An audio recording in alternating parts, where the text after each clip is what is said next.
Qualify the Podcast. I am your host, Hassan. With me is a really, really talented champion, living legend. That's right. It's a fight talk again, ladies and gentlemen. And I'm right back here with Demarcus Chop Chop Corley. Before we jump into this, please remember to like, subscribe, and share. You can find me on all digital streaming platforms. Until then, let's get to the champion. Chop Chop Corley. Let me give him his accolades before we actually start talking, because this is kind of exciting. I'm trying not to freak out. So WBC Lightweight Champion, WBF Super Lightweight Champion, WBO Super Lightweight Champion. That's where he took that from Felix Flores, knocked him out. USBA Super Lightweight Champion, NABF Super Lightweight, UBO, and UBF Lightweight Champion. You're a belt collector. Like you was just taking them all at lightweight. Super lightweight, yeah.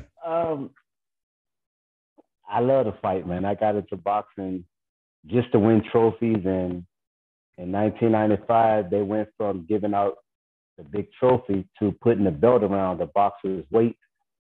And that was in the Golden Gloves.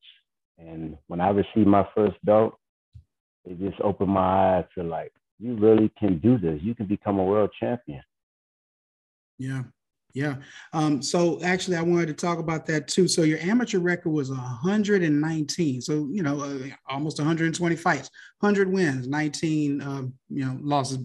But then you jumped into, when you went pro, that's 86 fights total. Still counting. Yeah, I got one more coming up. Hopefully, we have a guaranteed date, October the 30th in Tennessee.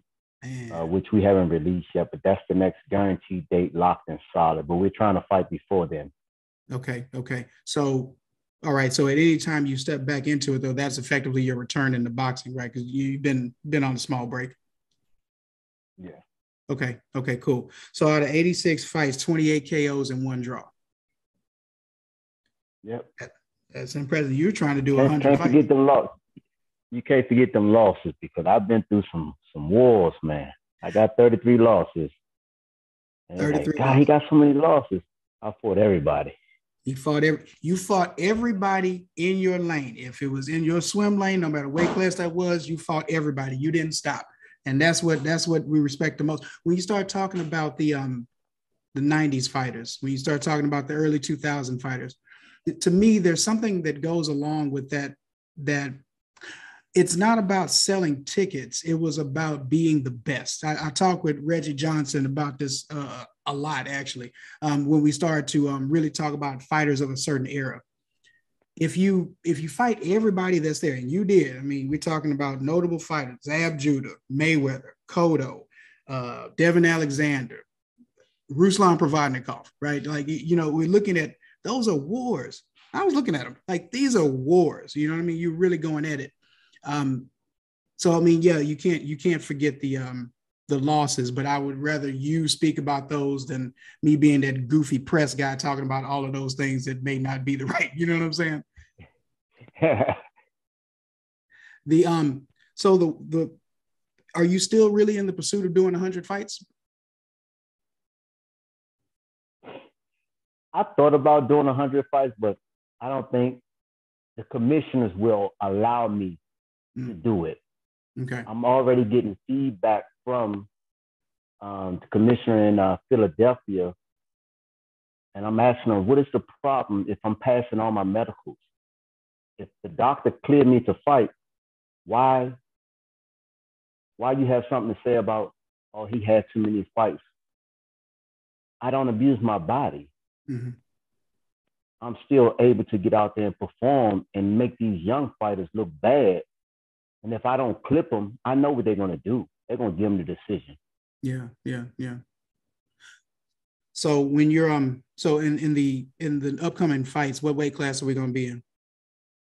We're going to be back at 35, 140. Woo, that's life. That's, well, you were slim. I mean, I saw you trimmed up. You like to say in the movie, you cut like a julienne salad, Like, oh man, I don't remember ever being 135. I don't know. It feels painful when I mention that weight, but you make it look easy. I'll give you that much. Okay, so when you're thinking about the game, when did you start? 95 was Golden Gloves. When did you go pro? I turned pro in 1996. 96. Okay, so that's Matter of fact, it was on Sugar Ray Leonard's birthday, to be exact. oh wow, My wow, pro debut. That was my manager at that time. wow, man. Okay, I was doing the research and that little tidbit of information never came up. So Sugar Ray Leonard was your manager. Yep. My first pro fight was on his birthday, and it was at my high school, H.D. Worcester. Wow. Okay. Well, no, that's some good history, man. That's decades of boxing. That's what I'm saying. Transcending eras. What my show is about effectively is to make sure that, whatever I'm talking about is fun. And I think I know a lot about a little bit of stuff, right? Or maybe a little about a lot. Just depends on who you talk to. But when I'm talking to individuals who have created the lanes, when they have ascended to those titles and they've gained those championships, that's a qualified person. I'm okay at talking. This is a qualified person. We start to talk about how the game works, what the thrill is about being in the ring as a competitor. I mean, I'm a competitor. This is champion talk right now. So I'm going to defer over to you when we start talking about these things. But that's the reason why I have the show, to talk to people like you and others in different fields and avenues so that they can give inspiration as well as highlighting some real important pieces of history that I don't want to have forgotten. I mean it, so it was a pleasure being able to hook up with you so we could talk about this. Thanks a lot. I appreciate it. All right, cool. I thank God that I'm blessed to continue to do what I do. Absolutely, man. Thank God. Thank God. Now, living legends, man. We got to take care of them. So let me ask you this: when you look at all of your fights, what are your favorite ones? Like if you got 3, 4, maybe 5 that were like your favorite ones, which ones were they? Taking the fight on a 5-day notice. That would be number 1. Felix Flores. Felix Flores becoming world champion. Yeah. That would be number 1. That's my favorite. And then number 2 would be Floyd Mayweather. Okay. Almost hitting the Powerball. Yeah. Round 4, right? Almost hit the Powerball round 4. Yeah. Yep. Okay. Number three would be Enea Julio when I won the USBA title, my first 12-round title fight. Yeah. Because that really showed me how boxing is when you want to steal rounds. Okay. And I can remember from the 8th round through the 12th round, I was hearing Sugar Ray Leonard yelling, steal the rounds, 30 seconds. And when I would hear him yell that, I would just start letting my hands go. Yeah, letting them fly.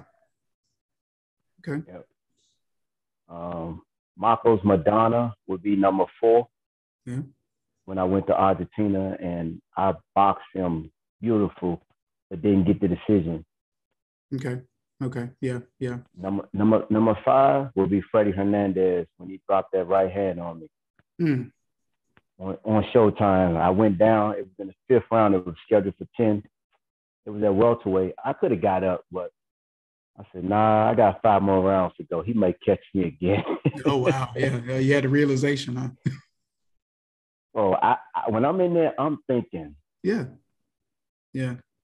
Well, you know what? I respectfully, I think it shows because you're not. I had this conversation with another legend, but when you start to look at who's fighting and how they fight, you got a lot of movement. I mean, you do a lot of head movements. You're slipping, you're bobbing, you weave. You also bang, but you do both. I mean, you really transition into both. And that's not something that's common with a person who quote unquote just fights or he's a brawler. I mean, you seem to be a very cerebral fighter. And just for the sake of, just so you know who I am, I'm a true fan. So like, that's why I was remembering the rounds, right? So it was the way I learned about boxing, number 1, was through my father, who tried to teach me that, and then also take me through the local boxing programs in Houston. That's how it started. I just happened to love kicking more. So we just went the martial arts way, the traditional martial arts way. and stayed with that from 7 on to, I mean, now. I mean, it's just been a thing forever.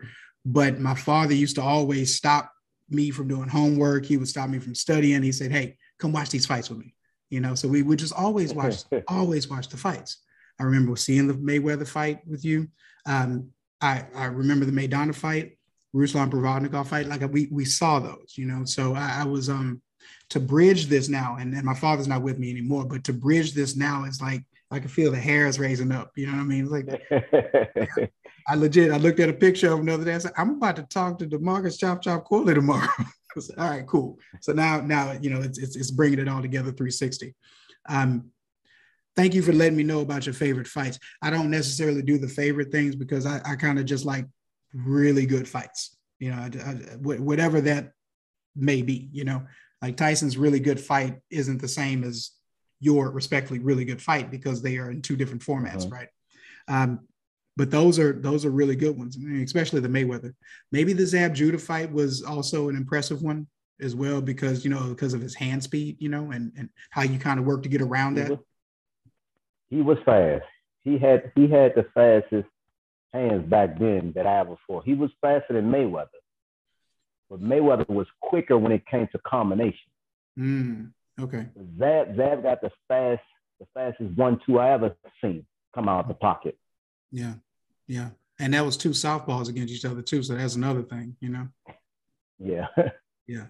That's southpaws are frustrating. It's just that in itself is but that's what the conversation, at least in our household, it was like, oh, it's 2 southpaws. Look at the way they're going to fight because it's just different. But at least you don't have to worry about stepping on each other's feet. I mean, because you kind of neutralize that. True. You know? And right. I learned early in my career, it didn't matter if I was fighting a right-handed or southpaw. The feet never got into the tangle with me. Either you can have your foot on the outside. I'm going to do my thing with my foot on the inside. Or if my foot is on the outside, I'm still going to do my thing. So most fighters, they get caught up in, I want my foot on the outside. Go ahead, good. You worry about keeping your foot on the outside. I'm just going to come straight at you then. Yeah, well, there you go. That's easy and good for the knockdowns too. Yeah, right on. Your history when it came to boxing, was that your only sport choice? Because I mean, you're out of DC, but was that your first love as far as sports, or were you trying to do a different sport before that? At 10 years old, that was my first love. First love. As a little boy, everybody think they can fight as a kid. I know how to fight, but in elementary school, they used to slap box a lot with their hands. Yeah. And I wasn't going for that. You're not about to be slapped. Only person slapped me is my mama. Yep. Yeah. Ain't no guy about to play with me and slap me. If we're going to do it, let's ball our fists up. And they were like, nah, you want a real fight. What am I be slapping you for? Yeah. Yeah. Yeah. So nobody never wanted to play with me when it came to that. And that I didn't want to play no slap boxing. Yeah. And I went down to the boxing gym. Go ahead. No. Sorry. Go ahead. I went down to the recreation center, which was Kenilworth Recreation Center at that time. And I was playing in the gym and stuff. And then at 7 o'clock, that's when the boxing started for the kids in the gym.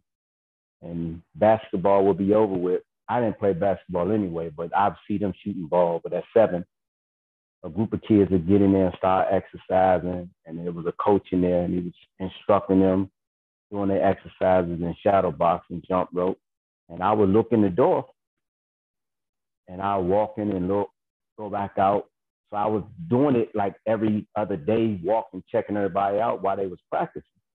And one day he asked me, he said, you want to box? I said, no. He said, why? I said, for what? What I want to box for? I don't want to do this. He said, well, do you know how to fight? I said, yeah, I know how to fight.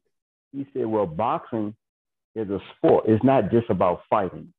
I said, so if you win, what do you get? That was my motivation right there. You win, you're going to get something. You're getting a reward. So he showed me a trophy case in the office, and he said, some of these trophies belong to the fighters in the gym. Now, we are kids. It ain't like these trophies belong to these grown people. These trophies belong to some of these kids in the gym. So I said, well, why don't I take them home? Because if I get a trophy, I'm not leaving my trophy at no gym. He said they got so many trophies, they just leave them here sometimes. Or they give them away to their parents, their family members. So I said, okay, shit, that's interesting right there. That caught my attention. So I went in there and I watched them. And I sit on the bleachers and I was watching. And then eventually he asked me, said, you want to try? You want to learn? So I started exercising. And as days went by, weeks went by, I had to get a permission slip so I can continue because it was getting ready for a tournament to come up. And the tournament was the Junior Olympics. So I practiced for about 5 to 6 months down the rec center. And when I started asking my mother leading up to the event, she told me, no, you can't box. Oh. And the reason was I have asthma. Okay. I was born with asthma. And if I go outside and play in the grass, I get sick. I have asthma attacks. If I be around dogs and they shed a lot, my asthma would flare up. So that was my reason my mother didn't want me to box. Mm-hmm. So I would ask her every 2 to 3 days go by, Mom, can I box? Can I box? And she got tired of me asking her. Eventually she said, well, I'm going to let you box. But if you don't win, you can't box. Now, you don't win this fight you got coming up, you're not allowed to box. So that was the ultimatum for me. And I went out there and I won my first trophy. I brought it home. And she said, Duck, you won. You must really can fight. I said, yeah, Mom, I can fight. And that was my history right there, man. Winning my first amateur fight. Awesome. Man, I love it. I love these stories. So throughout your career, you've had clearly a very impressive record. Standout contender, standout champion. You are doing an event now that I'll tell you what, before we jump into the event, do you mind if we talk a little bit about the stint in going to bare knuckle boxing? I have no problem with it. Okay. So what had me curious is, of course, when you come back to combat after that time frame, was it 2021? You went into bare knuckle boxing? Yeah. Okay. I had a bare knuckle fight with Reggie Barnett. Yeah, Reggie Barnett Jr. So in the bare knuckle fight, really honestly, I mean, for anyone who's listening, you can go to look up that fight on YouTube if you can catch it. If you want to look at the record for it to find out the wins and losses, that's fine. What had me curious is that I've never been able to ask a boxing champion this.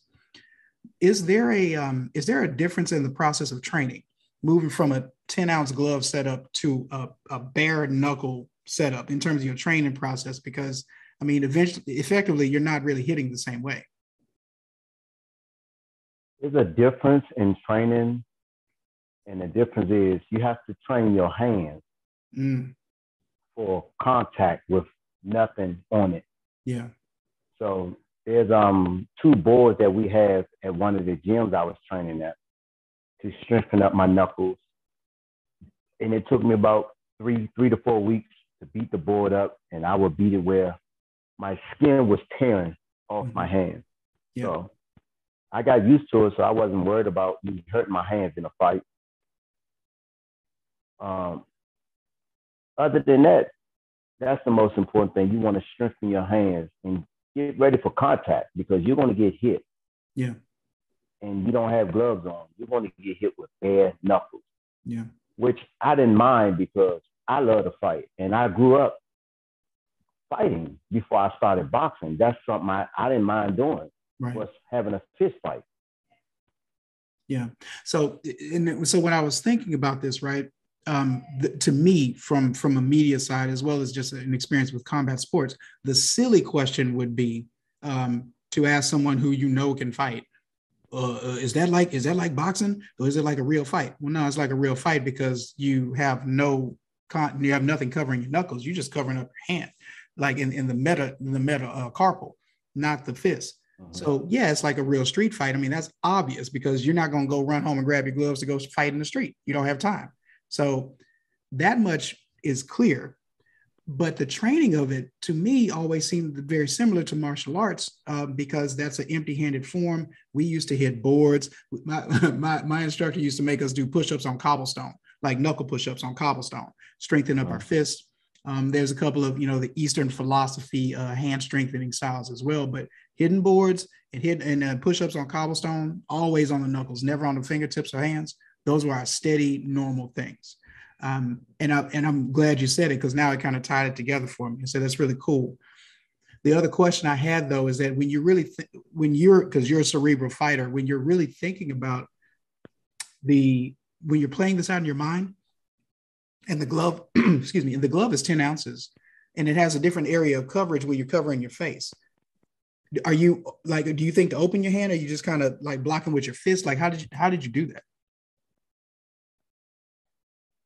It's adrenaline, and when you know you're going into combat, it's two adrenalines. For a boxing match, you're not in there really to hurt that person because you have gloves on. But in a bare knuckle fight, my mind was totally in a different place. Mm-hmm. It wasn't, you don't have no protection on you now. This is a motherfucking fight. Yeah. I want to knock him the fuck out. Quickly. By any means necessary, I'm there to fuck him up. And I know he's trying to do the same thing. Yeah. So I didn't care about me hurting myself, hurting my hands, getting hit. All I know, I got skills and protection. I know how to block a shot by putting my hands up, and I know how to wedge him. But my thing was to get my shots off until he slammed me. Mm-hmm. Okay, fair enough. So let me ask you, and I appreciate you telling me that because it was burning my brain the whole time when I was really looking through the stats. I said, oh man, bare knuckle, we got to talk about this. The next thing I do want to talk to you about is the event that's coming up though. So that's the Guns Down event, and that's July 30th, is it? Yes. Okay. So your Guns Down event is going to be an exhibition bout, which is this is sponsored by Ill Smoke Entertainment, and correct me if I'm wrong. So but this is the promotional group that's actually throwing the event for the 30th of July, and that's in the Maryland, DC area. Mm-hmm. Okay. Yep. Why do the Guns Down event? What's your thought process in doing the Guns Down event? A young lady, she's another former fighter, reached out to me, Lisa Gardner. She's a former world champion also. And she know I'm from the DMV area. And she asked me, would I like to be a part of it? And I said, sure. And she want to give back to the boxing gyms, which I have my own merchandise already. And I have a storage with boxing equipment just sitting there because I don't have it out here with me to get rid of. So I said, sure, I'll be a part of it. I like to donate boxing equipment to the gyms. I got brand new gloves, 16 ounces, 10 ounces, 12 ounces. I can just get the gloves to the gyms and stuff. Okay. And she said, would you do an exhibition? I said, sure. I'll sign autographs and take pictures and everything. I'll bring one of the belts with me. That's awesome. If I can ask a very small favor, when you get the media from that event, can you send it over to me? I'd like to help you promote it as well. Even if afterwards, I'd love to help you promote that. Yeah, I'll send you the flyers and stuff. I got them on phone now. Okay, very cool. And I do have and one the address. And the address too? Yeah, and the address where it's actually going to be at. Yep. Okay, very cool. Yeah, the thing about being in cities like where we're from, the idea of gun violence is heavy because, we're either going to be, because I grew up across the tracks. So like, I understand this. And we used to joke about it and say, look, any hood is dangerous. Like, I understand it. Nobody is more gangster than the next person. No hood is more dangerous than the next person or in the next person's hood. We have advocacies for gun violence or ending the gun violence here. And I always had a soft spot in my heart for those people who try to promote that, because put the guns down, pick the gloves up, put up your hands. Let's bring it back to the 80s, where things weren't as crazy. So I respect that. And I'd be remiss if I didn't extend a late condolences and RIP to your brother, because I understand that you lost him over gun violence also. Yeah. And I by the grace of God, I should have been gone also by gun violence. I got shot twice. Oh, wow. Man. Two separate instances or twice in the same situation?